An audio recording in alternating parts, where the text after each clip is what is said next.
আসসালামু আলাইকুম। দেশ এবং প্রবাস থেকে আমার এই ভিডিও দেখছেন সবাইকে আন্তরিক শুভেচ্ছা এবং অভিনন্দন।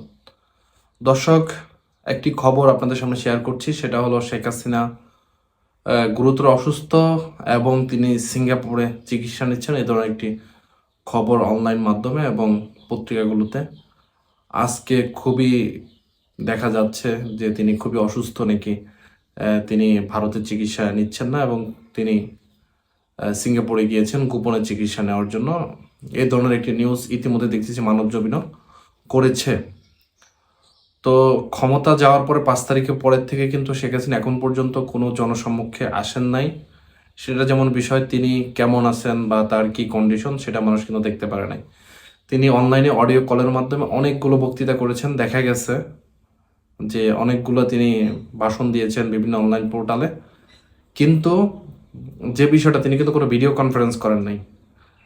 তো অনেকে ধারণা করছেন যে তিনি 5 তারিখের পরে তিনি এত পরিমাণ অসুস্থ হয়ে গেছেন, তার চেহারা এত পরিমাণ ভেঙে গেছে যে তিনি কর্মীদের মনোবল রাখার জন্যই তিনি অনলাইনে অডিও কলের মাধ্যমে কথা বলছেন এবং তিনি বর্তমানে এখন যে পরিস্থিতি, এখন তিনি অসুস্থ, সেই জন্য তিনি ভারতে চিকিৎসা না নিয়ে তিনি সিঙ্গাপুরে যাচ্ছেন এবং অনেকে বলছেন তিনি ভারতে আছেন এবং ভারতে চিকিৎসা নিচ্ছেন।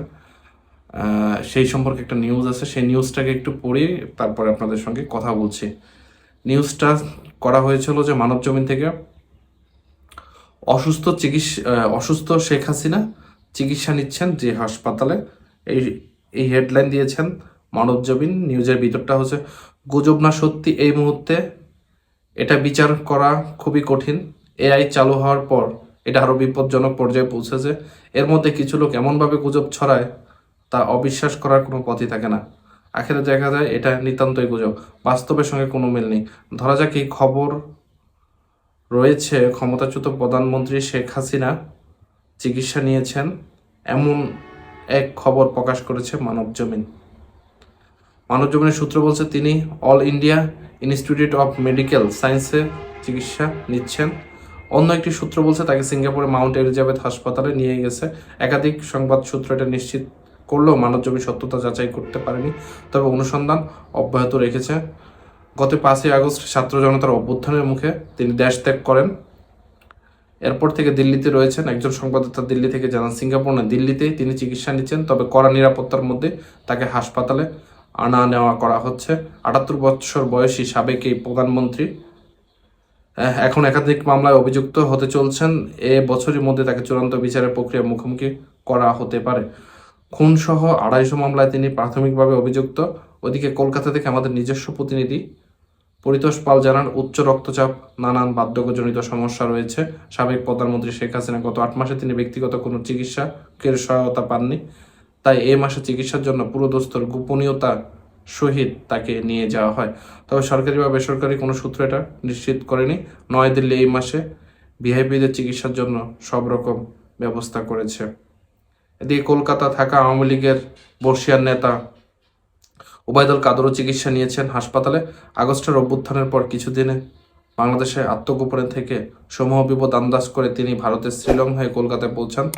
কলকাতায় থাকা জাহাঙ্গীর কবির নানক সহ বেশ কয়েকজন নেতার তত্ত্বাবধানে একটি আবাসনে রয়েছেন তিনি। এখানে দলীয় নেতাকর্মীদের নিরাপত্তা ঘেরাটোপে রয়েছেন 76 বছর বয়সী। এমনিতেও হার্টের সমস্যা রয়েছে, বেশ কয়েক বছর আগে সিঙ্গাপুরে চিকিৎসা করিয়ে সুস্থ হন, তবে এখন ক্ষমতাচ্যুত হওয়ার পর মাঝে মধ্যে অসুস্থ হয়ে পড়ছেন। হার্টের চিকিৎসার জন্য তিনি নিয়মিত কলকাতা অ্যাপোলোতে যাচ্ছেন। শ্বাসকষ্টজনিত গুরুতর সমস্যার জন্য তাকে হাসপাতালে ভর্তি করা হয়েছে। উল্লেখ্য যে ওবায়দুল কাদেরের বিরুদ্ধে একাধিক হত্যা মামলা রয়েছে। তো দর্শক, যেটা জানলাম যে ধরুন খবরটা গুজব বা মিথ্যা বা সত্য, সেটা বড় কথা না। মূল যে বিষয় হলো, 15 বছর তারা ক্ষমতা থাকাকালীন সময়ে যে পরিমাণ আয়েসি জীবনযাপন করেছেন, যে পরিমাণ বিলাসী জীবনযাপন করেছেন, কোনো একটা সমস্যা হলে চলে গেছেন সিঙ্গাপুরে ভালো ভালো হসপিটালে, নিজেদের চিকিৎসা করিয়েছেন, নিজেদের সব কিছু করিয়েছেন। এখন ক্ষমতা শেষ, এখন কিভাবে রয়েছেন, এখন কি করছেন? এখন পর্যন্ত যেহেতু তারা জনসম্মুখে আসেন নাই এবং জনসম্মুখে দেখা যায় নাই, তবে এটা নিশ্চিত করে বলা যাচ্ছে না যে তাদের কি কন্ডিশন বা তাদের কি অবস্থা। তো তবে ধারণা করা হচ্ছে তাদের শরীরের কন্ডিশন এত খারাপ হয়ে গেছে যে তারা আর ভিডিও কলে আসতে চাচ্ছেন না, বা তাদের দেখে আওয়ামী লীগের যে নেতাকর্মী আছে মাঠ পর্যায়ে তাদের পরিস্থিতি আরও খারাপ হবে এই ধারণা করা হচ্ছে। অনেক জায়গা থেকে এই ধারণা করা হচ্ছে এবং এই জন্যই তারা জনসম্মুখে আসছেন না। বিশেষ করে শেখ হাসিনা একাধিকবার যেহেতু ইন্টারনেট ব্যবহার করে তিনি কথা বলছেন, তিনি ইচ্ছা করলে কিন্তু ভিডিও কলেও আসতে পারতেন বা ভিডিও কলে নেতাদের সামনে কথা বলতে পারতেন। যেহেতু সেটা করেননি, ধরে নেওয়া হচ্ছে যে তিনি তার শারীরিক অবস্থা, বয়স যেহেতু 78 বছর প্লাস, তার শারীরিক অবস্থা ধীরে ধীরে অবনতির দিকে যাচ্ছে সেটা সবাই ধরে নিচ্ছেন। এবং যেহেতু একটা লম্বা সময় তিনি একটা নির্দিষ্ট জায়গায় বন্দি, তার যে ব্যক্তিগত চিকিৎসক ছিলেন বাংলাদেশে থাকতে আইএসি জীবনে, সে চিকিৎসক তো আর এখন পাচ্ছেন না তিনি।